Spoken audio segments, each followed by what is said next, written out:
High, আসসালামু আলাইকুম সবাইকে। আজকের ভিডিওতে কথা বলবো হচ্ছে এই এলজি ভেলভেটকে নিয়ে। এই এলজি ভেলভেট 5G যে ফোনটা রয়েছে এইটাকে নিয়ে। তো এটা অনেক দিন ধরেই কিন্তু মার্কেটে খুবই ভালো জনপ্রিয় এবং অনেকেই কিন্তু কম বাজেটের মধ্যে এই এলজি ভেলভেটটাকে নিচ্ছেন। বাট এটার সাথে আমার এক্সপিরিয়েন্সটা খুব বেশি একটা ভালো ছিল না। এই ফোনটা নেওয়ার পর থেকে আমি ঈদের অনেক দিন আগে থেকেই ব্যবহার করতেছিলাম। তো এটা আমি অনেক দিন ধরে ব্যবহার করছি, মোটামুটি 10-12 দিন ব্যবহার করছি। বাট এটার সাথে আমার এক্সপিরিয়েন্স কেন জানি ভালো হচ্ছিল না। কারণ হচ্ছে মেনলি এটা সফটওয়্যার খুবই বাজে ছিল, মানে খুবই জঘন্য লেভেলের। আর এটা সফটওয়্যার আপডেট আর জীবনে কখনোই আসবে না। মানে এলজি হচ্ছে যে তাদের ফোন ডিভিশনটাই টোটালি অফ করে দিয়েছে, আর এটাতে সফটওয়্যার আপডেট আর কোনো রিজনই নাই। তো সেই জায়গায় সে এই ফোনটাকে 17-18 হাজার টাকা প্রাইস রেঞ্জে এই 2024 সালের মাঝামাঝি সময়ে নেওয়া উচিত হবে কিনা সেই বিষয়টা আজকের ভিডিওতে জানাবো। তাছাড়া এই ফোনটা ইউজ করে আমি কি কি প্রবলেম ফেস করেছি সেই সব বিষয়ে আজকের ভিডিওতে কথা বলবো। আজকের ভিডিওটা আমার অন্যান্য ভিডিও থেকে দেখতে পারবেন যে একটু অন্য টাইপের হচ্ছে, যেরকম দেখতে পাচ্ছেন আমি আউটডোরে কথা বলতেছি। তো এই ফোনটা যদি আপনি কিনতে চান বা এই ধরনের যে ফোনগুলো রয়েছে ইউজড ফোন পিক্সেল 5, মানে এইটার প্রাইস রেঞ্জে যেটা রয়েছে পিক্সেল 5, 5G যেটা রয়েছে পিক্সেল 5A, এরপরে রয়েছে হচ্ছে S10 যে ফোনটা রয়েছে এটা। তো এই প্রাইস রেঞ্জে এই ফোনগুলো আমার মনে হচ্ছে যে এই ভেলভেট থেকে অনেক দিক দিয়ে বেটার। যদি আপনার কাছে মনে হয় যে জাস্ট একটা ভিডিও দেখার জন্য ফোন নেবেন, আপনি মুভি টুভি দেখবেন, ইউটিউব ফেসবুক চালাবেন, জাস্ট এটার জন্য ঠিকঠাক আছে। বাট তারপরেও যদি আপনি ক্যামেরার জন্য একটা বেটার ফোন খুঁজেন তাহলে S10 কিংবা পিক্সেল 5A যে ফোনগুলো রয়েছে সেগুলো দেখতে পারেন। আর এই ফোনগুলো আপনি পেয়ে যাবেন হচ্ছে এমকে মোবাইল পয়েন্টসে। এমকে মোবাইল পয়েন্টসের সকল কিছুর লিঙ্ক থাকবে কমেন্ট বক্সে এবং ডেসক্রিপশন বক্সে, আপনি চাইলে তাদের কাছ থেকে ঘুরে আসতে পারেন। এবং এই যে ভিডিওটা দেখতে পাচ্ছেন এই ভিডিওটা রেকর্ড হচ্ছে কিন্তু S23 দিয়ে। তো এইটার ভিডিও কোয়ালিটি কীরকম সেটাও আশা করি বুঝতে পারবেন। তো এখন আজান দিচ্ছে, ভিডিওটা একটু পজ করতে হচ্ছে এবং পরবর্তীতে আবার কথা বলছি এটা নিয়ে। শুরুতে যদি এটা ডিজাইন নিয়ে কথা বলি তাহলে দেখতেই পারতেছেন যে এটার ডিজাইনটা কিন্তু অন্যান্য ফোন থেকে অনেকটাই ইউনিক বলতে পারেন। বাট আমার কাছে পার্সোনালি খুব একটা ভালো লাগে নাই, কারণ এর ক্যামেরা বাম্পটা দেখেন, জাস্ট একটা যে মেইন ক্যামেরাটা রয়েছে সেটার মধ্যে একটা ক্যামেরা বাম্প আছে, এই যে দেখতেই পারতেছেন। আর যে বাকি যে লেন্সগুলো রয়েছে সেগুলো কিন্তু একদমই যে ব্যাক শেলটা রয়েছে ব্যাক শেলের সাথে মানে অ্যালাইন করে দেওয়া হয়েছে, যেটা দেখতে একটু অড লাগে। আমার কাছে পার্সোনালি ভালো লাগে না, হয়তো আপনার কাছে ভালো লাগতেও পারে। তাছাড়াও যদি আপনি সামনের দিকে থাকান তাহলে তো একটা বিশ্রী অবস্থা দেখতে পারবেন। এই যে উপরে দেখতে পারতেছেন একটা ওয়াটার ড্রপ নচ, যেটা এই 2024 সালে এসে একটা ফোনের মধ্যে, যদিও কিনা এই ফোনটা অনেক আগের পুরাতন ফোন, বাট 24 সালে এসে দেখতে খুবই অড লাগে। তাছাড়া ডিসপ্লে কিন্তু খুবই ভালো, ডিসপ্লেটা খুবই শার্প এবং ভিভিড ছিল, যেটা নিয়ে আমরা পরবর্তীতে কথা বলতেছি। আর যদি আপনি এই সাইডগুলো দেখেন তাহলে দেখতে পাবেন সাইডগুলো কিন্তু অনেক বেশি স্লিম দেখাচ্ছে। এটা হচ্ছে 7.9 মিলিমিটার থিক একটা ফোন। তো এটা কিন্তু মোটামুটি অনেক মানে ঠিক বলতে পারেন, হাতে নিতে খুব ভালোই লাগে, কারণ দুইটা সাইডে কিন্তু একদমই কার্ভ, ব্যাক সাইড এবং ফ্রন্ট সাইড যেটা রয়েছে দুইটা সাইডে খুবই কার্ভ হওয়ার ফলে হাতে নিতে খুবই কমফোর্টেবল ফিল হয়। কিন্তু দেখা যায় যে ডিসপ্লের মধ্যে কিন্তু অনেক মিস টাচ হয়, যেটা এই মানে কার্ভ ডিসপ্লের কারণে হয়ে থাকে। তাছাড়া যদি আপনি বটম সাইডে থাকেন তাহলে দেখতে পারবেন যে এই জায়গার মধ্যে 3.5mm অডিও জ্যাক এবং type C port, speaker grill এগুলাই থাকতেছে। একটা ফ্ল্যাগশিপ ফোন, মানে এটা এলজির একটা ফ্ল্যাগশিপ ফোন বলতে পারেন, যেহেতু এই ফোনটা অনেক আগে রিলিজ হয়, প্রাইস এখন কমে গেছে। তো এটার মধ্যে একটা অডিও জ্যাক পাচ্ছেন, যেটা বর্তমান সময়ের ফোন কিংবা 2-4 বছর আগে যেই ফ্ল্যাগশিপ ফোনগুলো রয়েছে সেটাতে আমরা চিন্তাও করতে পারি না একটা অডিও জ্যাক। বাট এই ফোনটাতে কিন্তু একটা অডিও জ্যাক পাচ্ছেন, এবং এই অডিও জ্যাকটা থেকে কিন্তু আপনি অন্যান্য যে ফোনগুলো রয়েছে সেটার অডিও জ্যাক থেকে কিন্তু এটার অডিও জ্যাকে আপনি অনেক বেশি ভালো সাউন্ড পাবেন। সেটা হয়তো বা এলজির সাউন্ড নিয়ে যারা একটু কাটাকাটি করেন তারা জানতে পারবেন। তাছাড়া যদি এটা টপ সাইডে থাকেন তাহলে দেখতে পারবেন সিম ট্রে রয়েছে, তাছাড়া একটা নয়েজ ক্যান্সেলেশন মাইক্রোফোন রয়েছে। আর যদি আপনি রাইট সাইডে থাকেন তাহলে পাওয়ার বাটন, এবং লেফট সাইডে তাকালে দেখতে পারবেন ভলিউম রকার, এবং এই জায়গায় আরেকটা এক্সট্রা বাটন রয়েছে যেটা হচ্ছে Google assistant button. Just Google অ্যাসিস্ট্যান্টটাকে ইউজ করার জন্য একটা এক্সট্রা বাটন দেওয়া, এটা একটা মানে বলদামি ছাড়া আর কিছুই না। তো এই বাটনটা না দিয়ে তারা কিন্তু এই বাটনটাকে একটা কাস্টমাইজেশন করার মতো বাটন দিতে পারতো, যেটাকে কাস্টমাইজ করে যে কোনো শর্টকাট ওপেন করা যেত কিংবা যে কোনো অ্যাপ ওপেন করা যেত। এরকম কাস্টমাইজ করতে পারলে কিন্তু এই বাটনটাকে আসলে একটা ইউজফুল বাটন হিসেবে মানে কাজে লাগানো যেত আর কি। তাছাড়া এর ডিজাইন নিয়ে আশা করি যে সবাই সন্তুষ্ট থাকবেন। এই ফোনটার বোথ সাইডেই কিন্তু থাকছে গ্লাস প্রোটেকশন, মানে ব্যাক সাইড ফ্রন্ট সাইড দুইটাই গ্লাস, এবং এর যে ফ্রেমটা রয়েছে সেটা হচ্ছে অ্যালুমিনিয়ামের ফ্রেম। তো চলুন এখন কথা বলা যাক এটা ডিসপ্লে নিয়ে।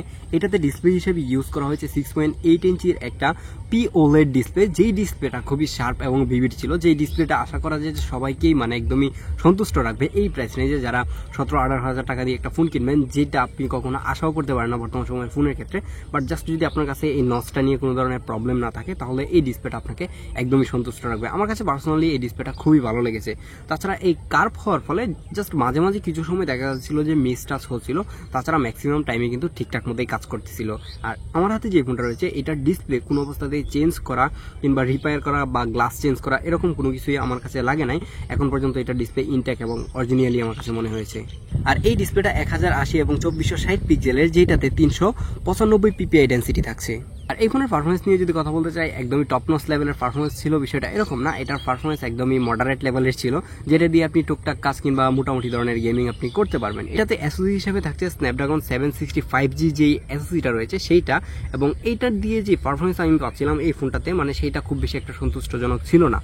এর রিজনটা হচ্ছে যে এই ফোনের সফটওয়্যারটা খুব বেশি একটা আহামরি ভালো না। আমরা যে পিক্সেলের ফোনের কথা বলি কিংবা স্যামসাংয়ের One UI এর কথা বলি, যেরকম আপনি যদি এখন S10 কিনেন তাহলে যেটার এক্সপিরিয়েন্সটা যেরকম পাবেন, এটাতে আপনি এরকম এক্সপিরিয়েন্স কখনোই পাবেন না। এটা আপনাকে সফটওয়্যারের কারণে আপনার কাছে মনে হবে যে ল্যাগ করতেছে ফোন, কিংবা হ্যাং করতেছে, ঠিকঠাক মতো কাজ করতেছে না, উল্টাপাল্টা কাজ করতেছে, এরকম কিছু প্রবলেম আপনি ফেস করতে পারেন। তাছাড়া কিন্তু এটা সফটওয়্যার খুবই ক্লিন ছিল, দেখেন যে একদম স্টক ইউ এর মতো। আমি কোনো প্রকার সফটওয়্যার আনইনস্টল করি নাই, এখন দেখতে পাবেন কিছুই নাই, কারণ এটাকে আমি রিসেট করে দিয়েছি। তো এই জায়গায় যদি এই ফোল্ডারটাতে যান তাহলে কিছু সফটওয়্যার আপনি দেখতে পাবেন, যেটা হচ্ছে যে এর সাথে ব্লুটুথ হিসেবে আসে, যেটা মানে খুব অল্প পরিমাণেরই বলা চলে।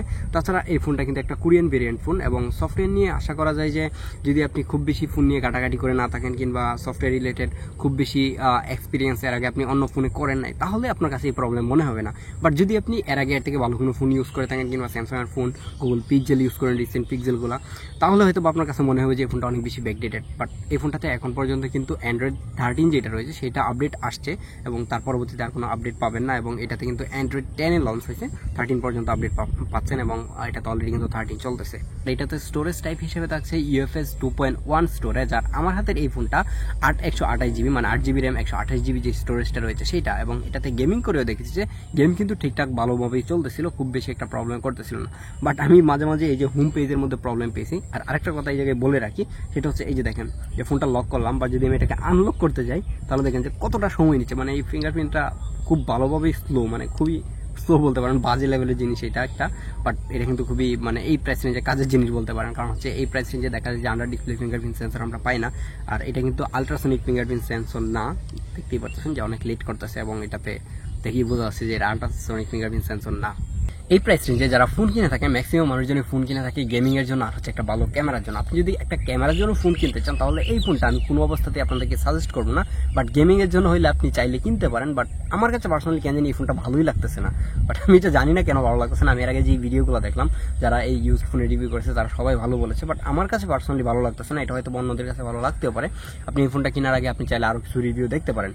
এই ফোনের ক্যামেরা এক্সপিরিয়েন্সটা খুব বেশি একটা আহামরি ভালো ছিল না। এই ফোন দিয়ে ছবিগুলো তুলছি, অনেক ছবি তুলছি, ভিডিও করছি, বাট খুব একটা ভালো ছিল না। এই ফোনটাতে মেইন ক্যামেরা হিসেবে থাকছে 48 মেগাপিক্সেলের একটা লেন্স, যেটার অ্যাপারচার f1.8, এবং এটা 26 মিলিমিটারের একটা লেন্স। এবং এতে যে আলট্রাওয়াইড লেন্সটা থাকছে এটা হচ্ছে 8 মেগাপিক্সেলের একটা লেন্স, যেটার অ্যাপারচার f2.2, এটা 15 মিলিমিটারের একটা লেন্স। আর তাছাড়া এতে যে সর্বশেষ লেন্সটা থাকছে এটা একটা ইউজলেস 5 মেগাপিক্সেলের ডেপথ সেন্সর, যেটা আপনারা জানেন কোনো কাজেরই না। বাট এটাতে কাজ করে কিনা সেটা আমিও শিওর না, কারণ হচ্ছে ডেপথ সেন্সর আসলে লাগে না পোর্ট্রেট তোলার জন্য। এই যে এই ভিডিওটা দেখতে পারতেছেন, এই ভিডিওটা হচ্ছে S23 দিয়ে রেকর্ড হচ্ছে, এবং কোনো প্রকার ডেপথ সেন্সর না। এবং ভিডিওতে দেখতে পারতেছেন কত সুন্দরভাবে ব্লার মেনটেন করতে পারতেছে। বাট এটার মধ্যে এরকম ডেপথ সেন্সর কেন দরকার আমি জানি না, কারণ ডেপথ সেন্সর কোনো কাজেরই নেই, এটা অযথা দেওয়া হয়েছে। এটা থেকে যদি আপনি এর আলট্রাওয়াইডে আরেকটু ইমপ্রুভ করতো, এই ডেপথ সেন্সরটা না দিয়ে, সেটা আরও বেশি ভালো হতো। তো চলুন দেখি আসি এর মেইন লেন্স এবং এর আলট্রাওয়াইড লেন্সের ভিডিও কোয়ালিটি এবং এর ছবি কোয়ালিটি, এইগুলো দেখে আশা করা যায় যে আপনি মানে বুঝতে পারবেন যে এটার অবস্থা কীরকম।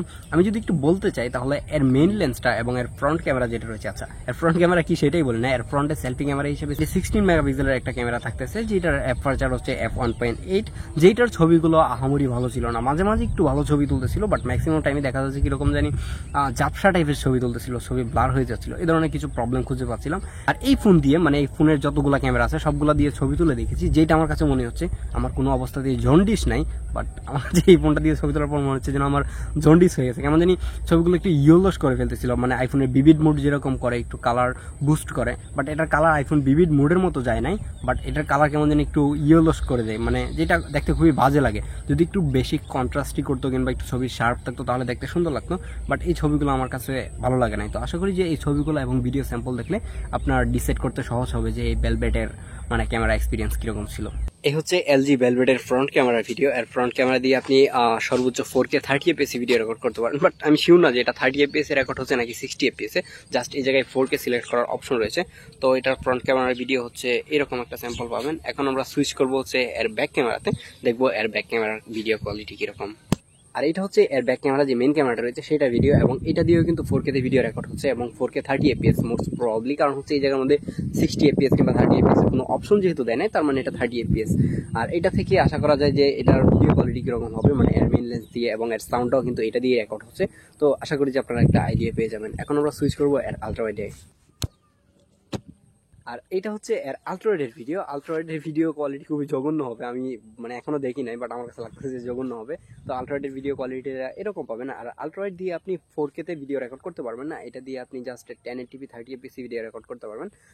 এই 1080p 30 fps ভিডিও রেকর্ড এরকম হবে। তো আশা করা যায় যে আইডিয়া পেয়ে গেছেন যে এটা ভিডিও কোয়ালিটি কিরকম হয়।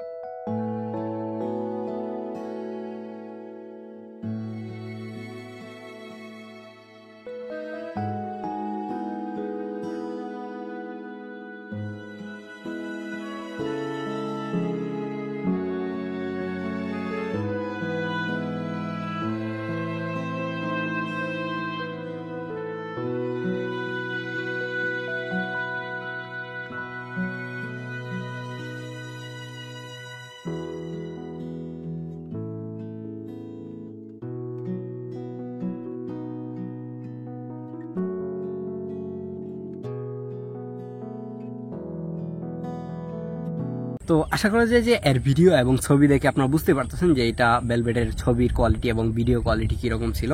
তো যদি আপনার কাছে এখন মনে হয় যে এই ফোনটা আপনি কিনবেন এই প্রাইস রেঞ্জে 18,000 19,000 টাকা কিংবা 17,000 টাকা এরকম প্রাইস রেঞ্জেই পাওয়া যাচ্ছে, ফোনের কন্ডিশনের উপরে ডিপেন্ড করবে প্রাইসটা। তো এরকম প্রাইস রেঞ্জে যদি আপনার কাছে মনে হয় যে এই ফোনটা আপনার জন্য ঠিকঠাক রয়েছে তাহলে আপনি নিতে পারেন। মোস্টলি হচ্ছে এই ফোনটা যারা নিবে তারা হচ্ছে যারা টুকটাক গেমিং করে এবং বেশিরভাগ হচ্ছে মিডিয়া কনজিউম করে, যেরকম ইউটিউব ফেসবুকে ভিডিও টিডিও দেখে, তাদের জন্য এই ডিসপ্লেটার কারণে অনেক ভালো হবে। কারণ এই ডিসপ্লেটা সত্যি অনেক ভালো ছিল। এই ডিসপ্লেটাতে আপনি ভিডিও দেখে খুবই মজা পাবেন, কিংবা ইউটিউবে যদি আপনি ভিডিও দেখেন সেই জায়গায় কিন্তু এই ফোনটা ঠিকঠাকই রয়েছে। বাট ক্যামেরার জন্য কিংবা এক্সট্রিম লেভেলের গেমিংয়ের জন্য কিন্তু এই ফোনটা কখনোই সাজেস্ট করার মতো না। আর এখন আপনার উপরে ডিপেন্ড করবে যে আসলে এই ফোনটা আপনি নেবেন কিনা। তাছাড়া আমি বলবো যে এই প্রাইস রেঞ্জে যদি আপনি একটা ক্যামেরা ফোন খুঁজেন তাহলে আপনি পিক্সেল 5a 5G যে ফোনটা রয়েছে সেটা দেখতে পারেন। হয়তো বা বাজেট আপনাকে 1-2 হাজার টাকা বাড়ানো লাগতে পারে। তাছাড়া এখনো কিন্তু S10 খুবই ভালো ক্যামেরা এক্সপিরিয়েন্স দিবে। তাছাড়া আপনি এর সাথে একটা সফটওয়্যার এক্সপিরিয়েন্সও ভালো পাবেন। S10টা আমি গত বছর লং টাইম ইউজ করেছি, মোটামুটি 3-4 মাসের মতো ইউজ করেছি। সেটা রিভিউ কিন্তু আমাদের চ্যানেলে রয়েছে, এবং পিক্সেল 5a 5G যেটার কথা বলতেছি সেটাও কিন্তু রিভিউ রয়েছে। আমি দুইটা রিভিউ লিঙ্ক কমেন্ট বক্সে দিয়ে রাখবো, তাহলে আপনাদের দেখতে সুবিধা হবে। তো আজকের ভিডিওটা কিন্তু আমার অন্যান্য ভিডিও থেকে একটু ব্যতিক্রম ছিল। এই ভিডিওটাতে কোনো প্রকার মাইক্রোফোন ইউজ করি না, আমি ডিরেক্ট সাউন্ড রেকর্ড করতেছি ফোন দিয়ে। তো এবং এটার এডিটও মোস্ট প্রবলি আমি ফোন দিয়ে করে ফেলবো। তো দেখা যাক এই ভিডিওটা কেমন হয়, এবং এই ইউনিক ভিডিওটাতে যদি আপনার কাছে ভালো লাগে সাবস্ক্রাইব করতে পারেন। দেখা হচ্ছে পরবর্তী ভিডিওতে। আল্লাহ হাফেজ।